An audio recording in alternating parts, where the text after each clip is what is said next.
दोस्तों, आज हम बात करते हैं कर्म प्लस लक की। देखिए, कर्म प्लस लक बड़ा मुश्किल सब्जेक्ट है और बड़ा समझने वाला सब्जेक्ट है। इसको जो मैंने अपना रिसर्च करा है, जो सोचा है कि कर्म प्लस लक क्या होता है, वही मैं आपके साथ आज शेयर कर रहा हूँ। देखिए, कर्म की जो डेफिनेशन है वो ये है कि आप जब इस दुनिया में आते हैं, जब जन्म लेते हैं, तो आप बड़े होते हैं, फिर स्कूल जाते हैं, फिर आप कॉलेज जाते हैं, फिर पैसा कमाना शुरू करते हैं, फिर आपकी शादी हो जाती है, फिर आपके बच्चे हो जाते हैं, फिर आपकी मतलब जो भी रिस्पॉन्सिबिलिटी निभाते हैं वो आपका कर्म है। ये आपको करना पड़ता है। अगर कर्म नहीं करेंगे तो फिर दिक्कत हो जाती है उसमें। लेकिन अगर हम इसके साथ लक जोड़ दें तो वो और भी अच्छा काम करती है। देखिए, कर्म प्लस लक को मैं ऐसे एक्सप्लेन करता हूँ कि आज आप देखेंगे इस दुनिया में कितने लोग बेरोज़गारी में घूम रहे हैं, कितने लोग ऐश भी कर रहे हैं, या बहुत मिडिल क्लास भी हैं, गरीब भी हैं, अमीर भी हैं। ये गरीब, अमीर, मिडिल क्लास की जो डेफिनेशन है, ये सब कर्म प्लस लक के अकॉर्डिंग चल रही है। देखिए, लॉ के अकॉर्डिंग हम जब एनालाइज करते हैं, जो हमारी गवर्नमेंट एनालाइज करती है कि मिडिल क्लास, लोअर क्लास और अपर क्लास को डेफिनेशन क्रिएट करी गई है। मतलब आज यहाँ तक ये भी धरती पे ये क्रिएट हो गया कि आप जिस कॉलोनी में रहते हैं वो आपकी अपर है, जिस कॉलोनी में रहते हैं वो लोअर है या मिडल है। लेकिन इसको अगर आप मैथोलॉजिकल देखें, लेकिन अगर इसका आप दूसरे एंगल से देखें, दूसरी चीज़ों के हिसाब से देखें, तो ये आपके बड़ा समझना मुश्किल है।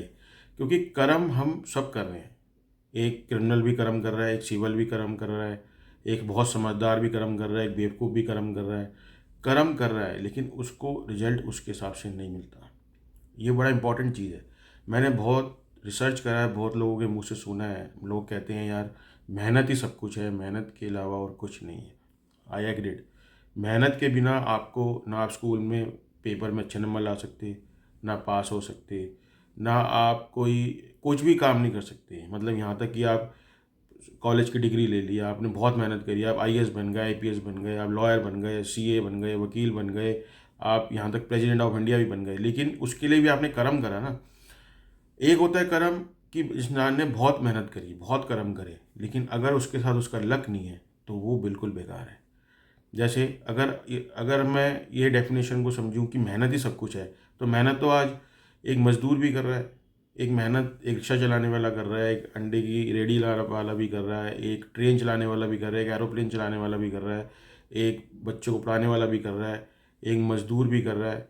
अब हिस्टोरिकल मूवमेंट में जाओ कि जब शाहजहाँ का सॉरी जब ताजमहल बनाया मजदूर ने, तो कहते हैं कि शाहजहाँ ने उनके हाथ कटवाए थे। तो उन्होंने अपने कर्म करे, लेकिन शाहजहाँ ने अपना कर्म खराब करा, उनके हाथ कटवा दिए। तो वो भी मजदूर थे, उन्होंने भी अपना कर्म करा। तो कर्म प्लस लक का ये है कि कर्म के साथ लक होना बहुत ज़रूरी है। अगर कर्म आप 90% कर रहे हैं तो 10% आपका लक भी होना चाहिए। या अगर आप कर्म 60% कर रहे हैं तो आपका लक 40% होना चाहिए। देखिए, मैंने बहुत एग्जाम्पल देखे हैं अपनी लाइफ में कि कईयों को बैठे बैठे मिल जाता है। आज हम हैं, आज मैं हूँ, मैं अपना एग्जांपल लूँ, मुझे भी बहुत कुछ बैठी बैठी चीज़ें मिल गई हैं। लेकिन हम कुछ कर्म ऐसे करते हैं, हमें रिजल्ट नहीं मिलता। या तो हमारी मेहनत में कमी है या हमारे लक में कमी है।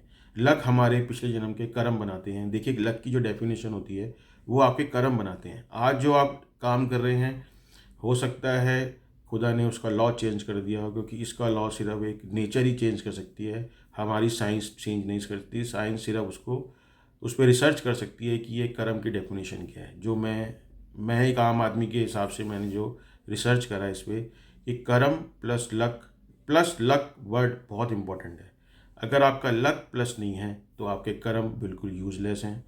क्योंकि मैंने ऐसे ऐसे एग्जांपल, जैसे मैं आपको रिपीट कर रहा हूँ, मैंने देखे हैं कि रातों रात लोग बहुत अमीर बन जाते हैं, रातों रात लोग बहुत गरीब बन जाते हैं। कईयों के कहते हैं कि आपका लक साथ दे गया। वर्ड लक फिर भी आता है, उसको कहते हैं आपकी किस्मत साथ देगी। एक किस्मत बहुत ख़राब होती है कि बंदा पूरी ज़िंदगी मेहनत करता है, उसे कुछ नहीं मिलता। और एक बंदा ये होता है कि वो कुछ नहीं करता, उसे सब कुछ मिल जाता है। तो ये उसके पिछले जन्म के कर्म है। लेकिन हमें ये चीज़ ध्यान रखनी है कि अगर हमारा लक बहुत अच्छा है तो हमें उसमें अपने कर्म खराब नहीं करने। मैंने बहुत एग्जांपल देखे हैं कि इंसान का लक बहुत अच्छा है, वो इंसान को इंसान नहीं समझते, वो गलत है। वो आपके इस जन्म के कर्म खराब हो रहे हैं, अगले जन्म में वो आपका बैड लक बन जाएगा। लेकिन आज आपका जो गुड लक है वो पिछले जन्म के अच्छे कर्म है। तो कर्म प्लस लक की डेफिनेशन जो मैं समझा हूँ वो यही है कि अगर आप मेहनत कर रहे हैं, कुछ भी कर रहे हैं, तो आपका लक पीछे होना चाहिए हर चीज़ में। लक इम्पॉर्टेंट बहुत है, बहुत है, बहुत है। ये डेफिनेशन ये प्रूव करती है कि आपके अच्छे कर्म ही आपका अच्छा लक है और आपके बुरे कर्म ही आपका बैड लक है। तो इसको समझिए, उस हिसाब से आप अपने कर्म करिए और उस पे ध्यान दीजिए। Thank you.